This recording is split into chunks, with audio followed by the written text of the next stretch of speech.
Okay, moving forward with this tutorial about how to stencil your floors, what I'm going to show you is which type of stencil you need, and it will involve information about the sizing, the material, and the flexibility. So this is the one that I use, but first let's start with the signs. You really need to find a photo where you can actually see the stencil, not just in one unity, one item, but also combine it. Because, for example, this stencil, in the next video I'm going to show you how it looks on the floor.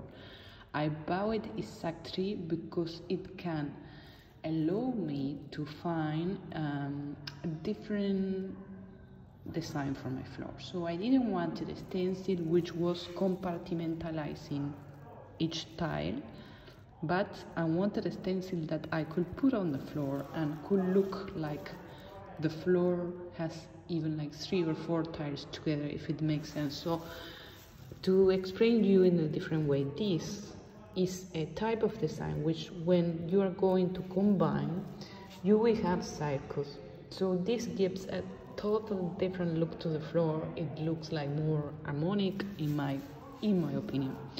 But there are also like geometrical stencils which actually could make your floor look like if it's no tile at all, because everything gets connected to, every tile gets connected to the next one. So this is another factor in the design, which one is the look that you want to go for, not just how one piece looks like, but really make sure that the company offers you a full picture of how it looks in a floor or in a wall, wherever you're going to apply it. So second factor is your floor, right? So there are many factors. If you want to see how to choose a painting, just look the other video that I did, the first in the series. But one very important factor is to measure. Don't just go for a stencil that does not fit your tiles. And if you want to go, for example, to make your shop easier for an stencil which cover more than one tile, when you are measuring, just make sure that you are also measuring the growth line, that you're measuring the separation between tiles, and also not only measuring the separation between tiles, because it could look, oh yeah, easy, I go and measure one. No, because this is installed by people. Even if it is installed by machines, there is always a margin of error, because the separations cannot always be exactly perfect. They are mostly alike. But for example, this line has, at least I can see, half a millimeter more than this one. So also make sure that your growth lines are kind of uniform when you are actually measuring, if you want to buy one stencil which covers more than one tile. So those are the factors about design and sizing.